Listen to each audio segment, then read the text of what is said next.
It was 3 a.m. in Vladivostok, 10 p.m. in Novosibirsk, 8 p.m. in Moscow, 9 a.m. in San Francisco, and it was noon in Washington where I was. I came to the U.S. Chamber of Commerce to take part in a Spacebridge, a live satellite hookup linking Americans and Soviets for a discussion about the nuclear accidents at Chernobyl and 3 Mile Island.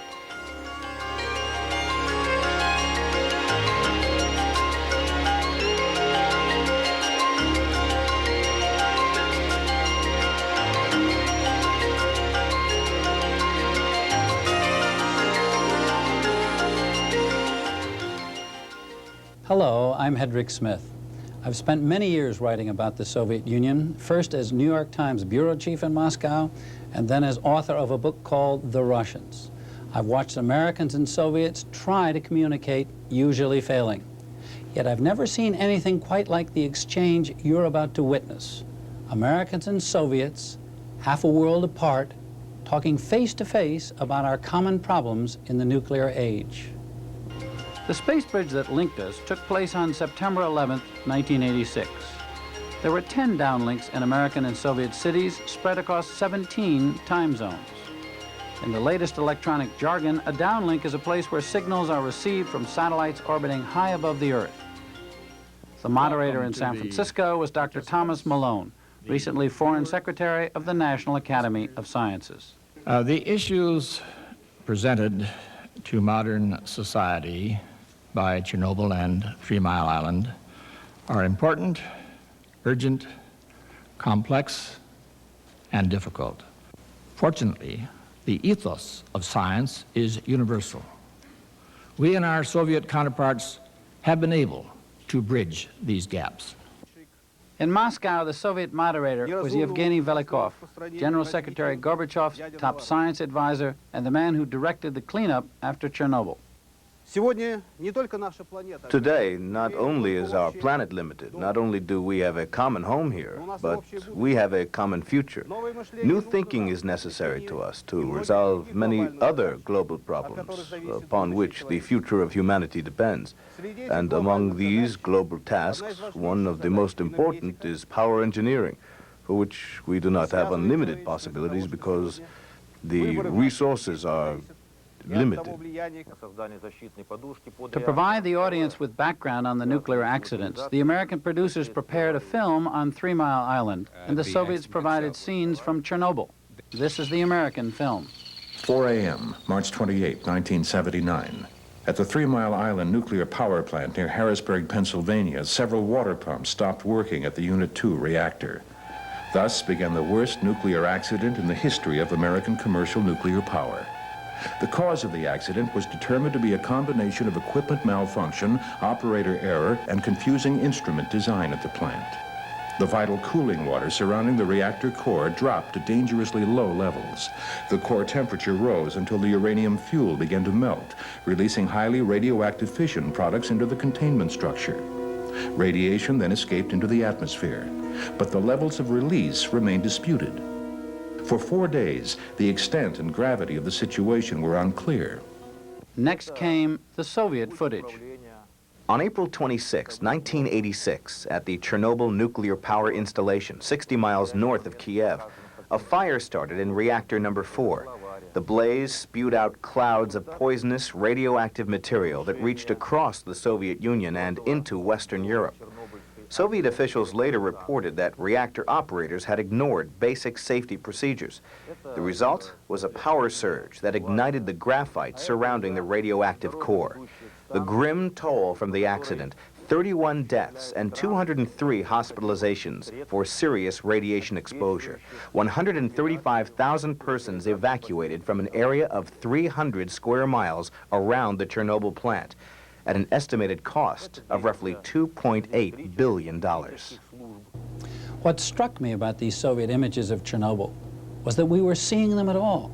The Soviet government has traditionally withheld news of disaster.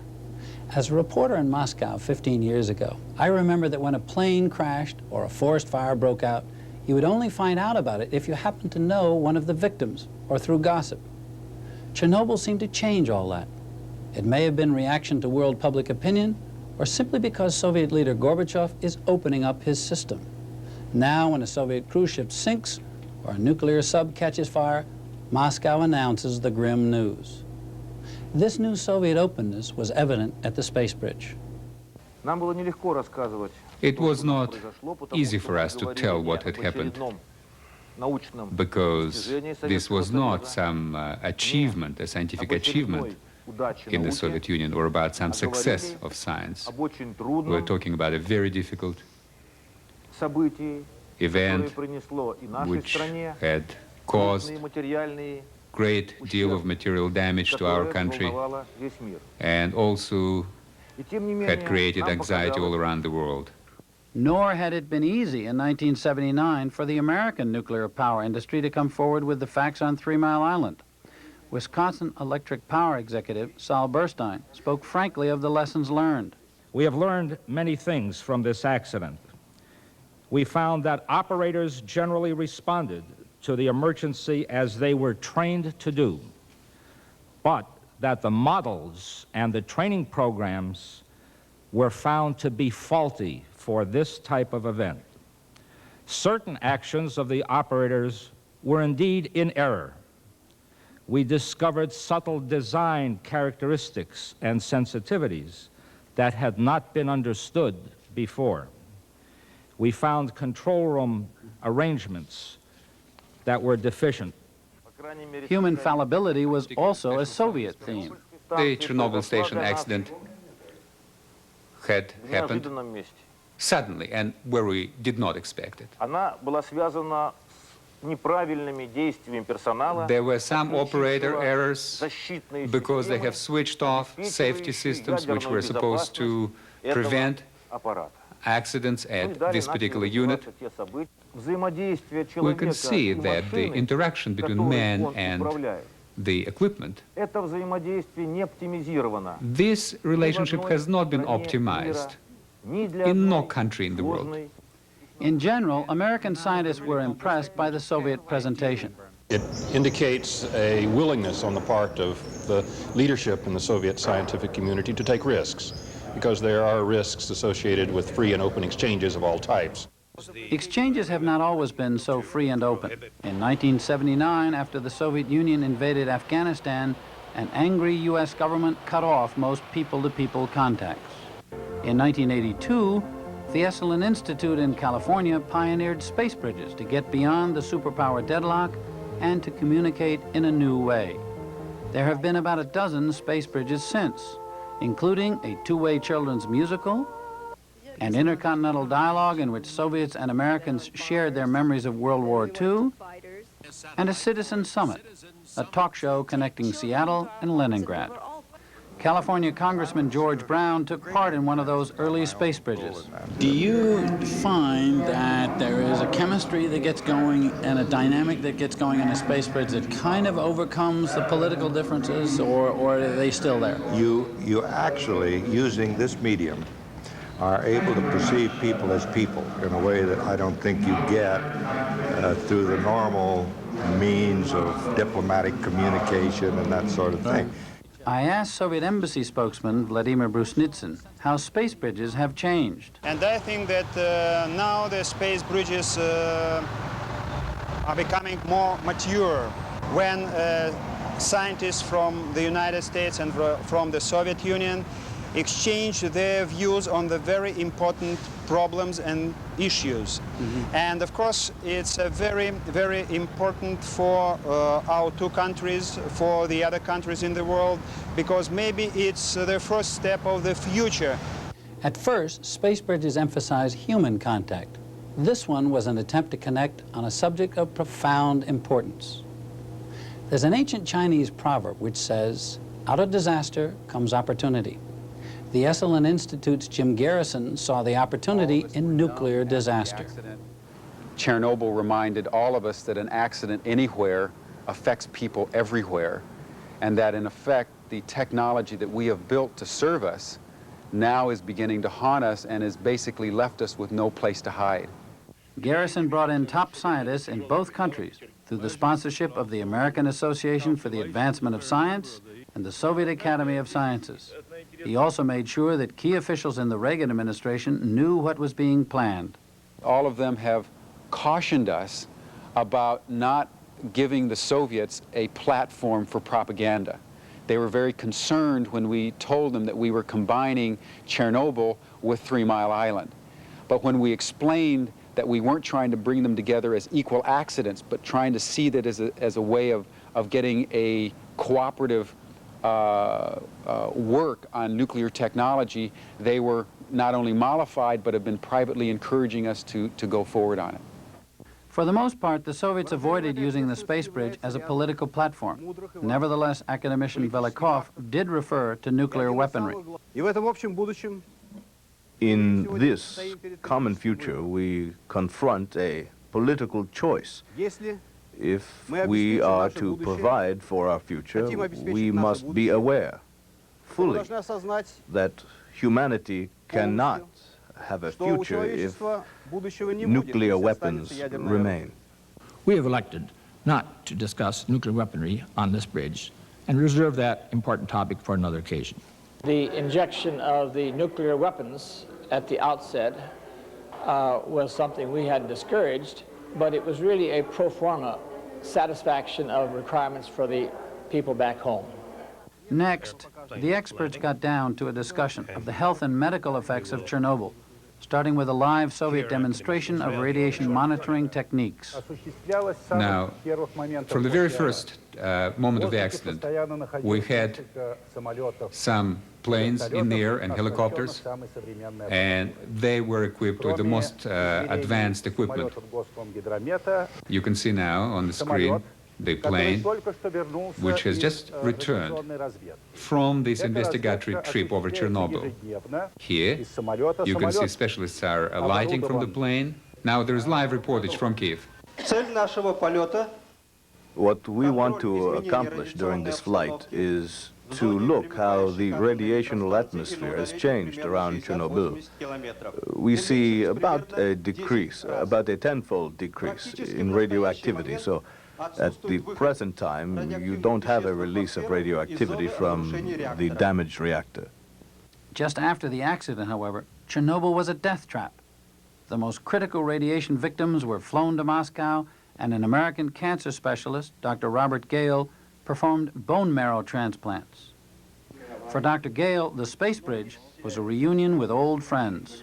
It's very nice for me to see my Soviet colleagues live again. In the last several months, I feel I've spent more time with Professor Guskova than I have with my family or she with hers. What I've learned as a result of my interaction, which has been very extensive over the last 5 months, has been the tremendous amount that we share with the Soviets. Now, on a professional basis, I can reduce that to our common values about the importance of saving human lives, the tremendous commitment they've made to trying to save the lives of these heroes who try to battle the Chernobyl fire, our common method of approaching patients, our common techniques in the operating room. During the Spacebridge, Dr. Gale estimated that between 2,500 and 25,000 additional Soviets would die of cancer as a result of the accident. One audience member thought Gale's figure should be much bigger. My comment is to Dr. Gale that there are some scientists in the United States who believe that the risk of cancer per unit of whole body radiation exposure is about a factor of 10 higher than the numbers you're citing. And I'm sure that Dr. Lukyanova and Dr. Guskova and Ilyan, who are also in Moscow, will agree that we don't want to overestimate the incidence of cancer, just as we don't wish to underestimate. Dr. Lukyanova, a pediatrician from Kiev, spoke of the children who'd been exposed to radiation in the Chernobyl region. All the children who were in that particular area were evacuated. From the first days, the Ministry of Health in the USSR had organized all the medical workers and personnel so that all the children were checked out in many different ways. And now the children have returned back home, and the whole of Kiev was covered in flowers. I would like that these flowers, these smiles, this happiness would last for many, many years, so that the children would not be anxious about their destiny, about the fact that there could be some unpleasant health problems later on. An American psychologist in the San Francisco audience voiced concern for the children. So I really agree with the Kiev pediatrician that I want our children to be surrounded by smiles and flowers and to trust in their future. But I can't help but wonder what she told the children there and what we should tell our children, how much we should tell our children, and in what manner about the dangers of nuclear energy. What was intriguing about what followed was that on both sides of the space bridge, nuclear power advocates agreed with each other and disagreed with some of their fellow citizens. Can nuclear energy survive in the face of such great public dissatisfaction with this energy source? I believe that we are now challenged to design reactors whose safety depends not on mechanical or human interventions which might fail, but which depend on immutable laws of nature. Such reactors would be inherently safe.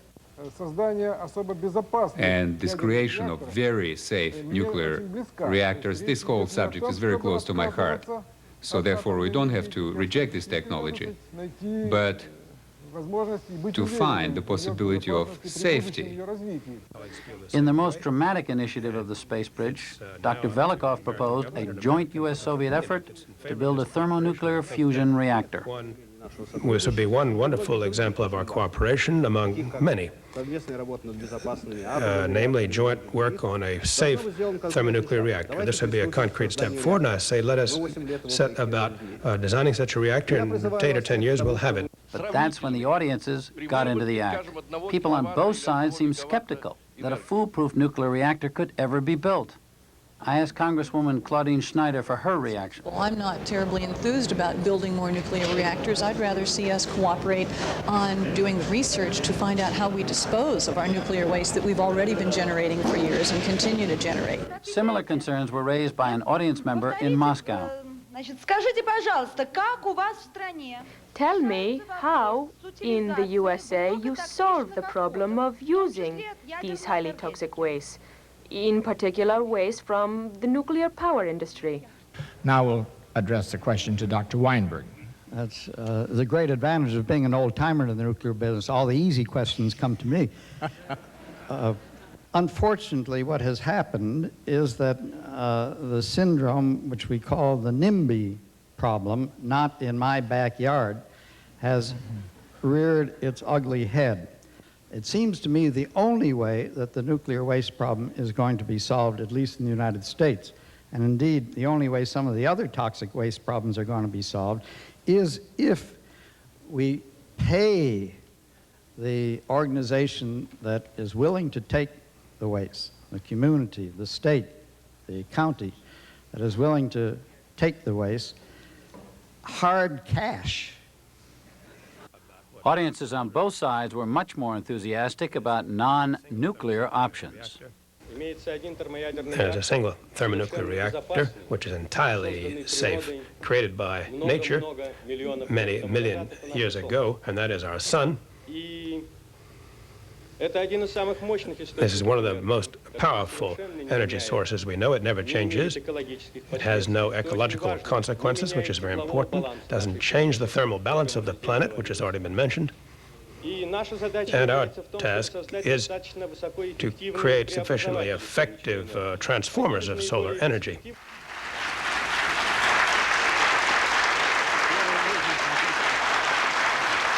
I believe, sir, that you have just won the popularity contest here in San Francisco.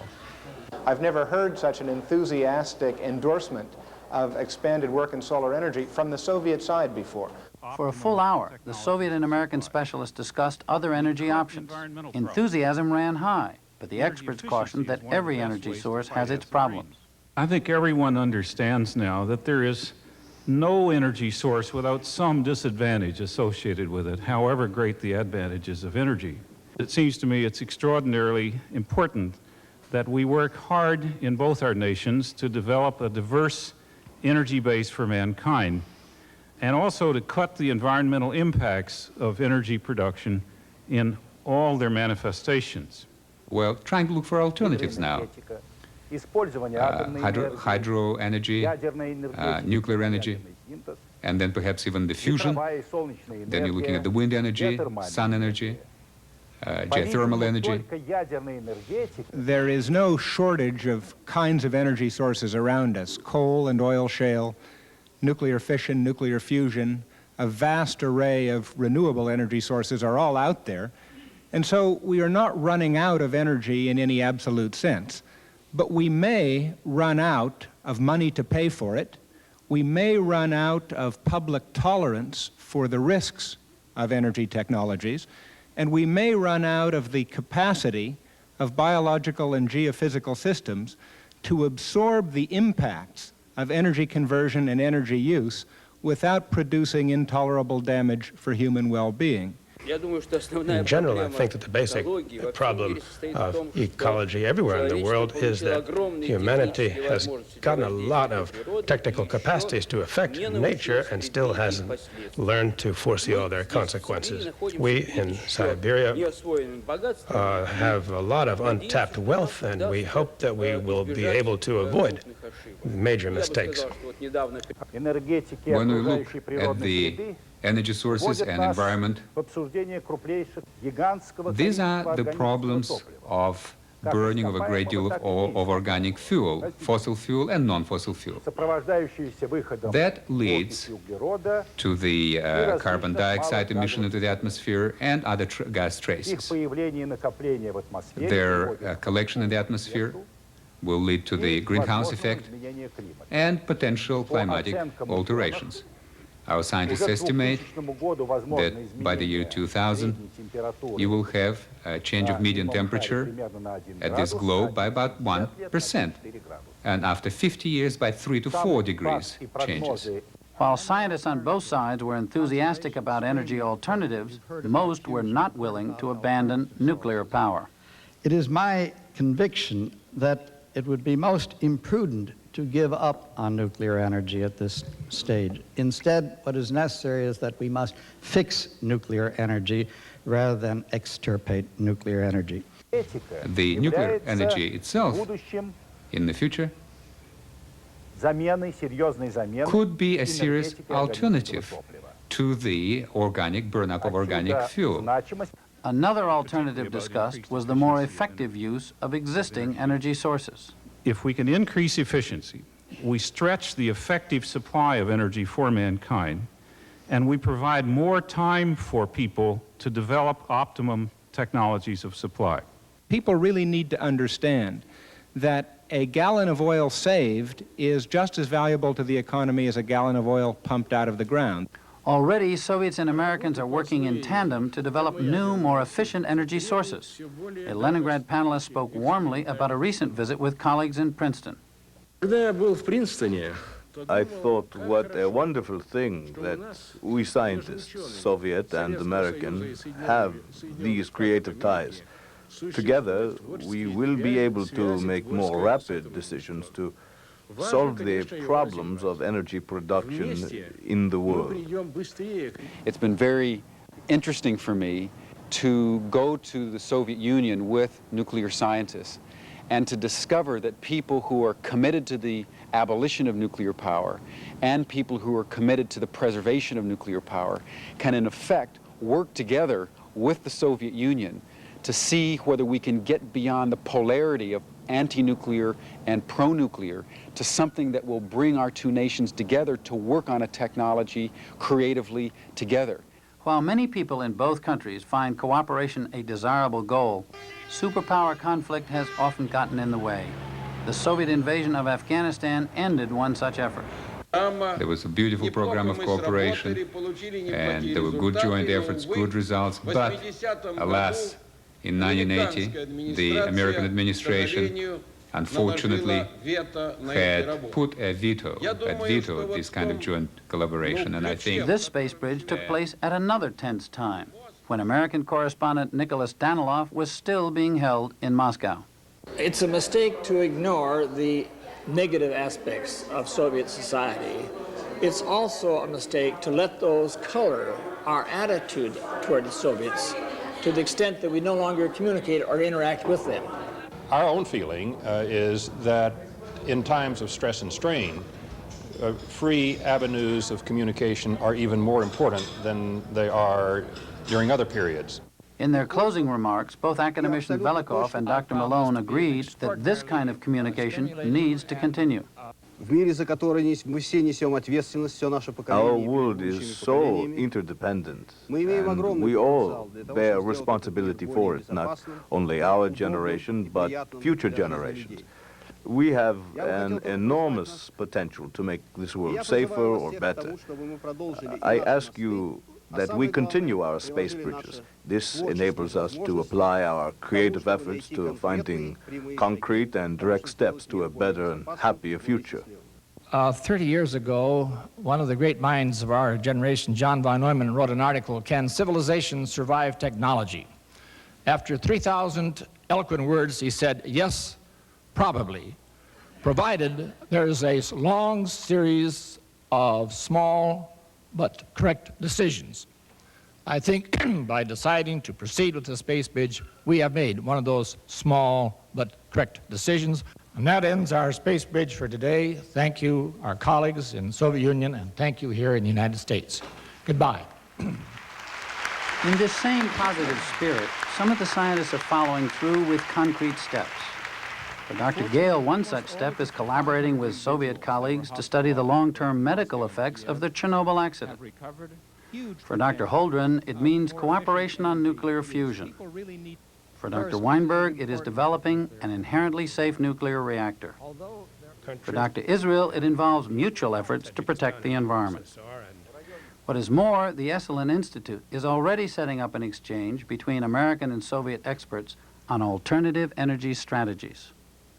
But there is something for all of us that goes beyond what the scientists do. It is the very fact of communication, of a satellite link that reaches across vast political and geographic divisions and reminds us that we live in one global village, linked not only by common worries, but by modern communication. In this case, in this space bridge, Americans could see that the Soviets do not all speak with one voice. They are not monolithic on issues like nuclear power.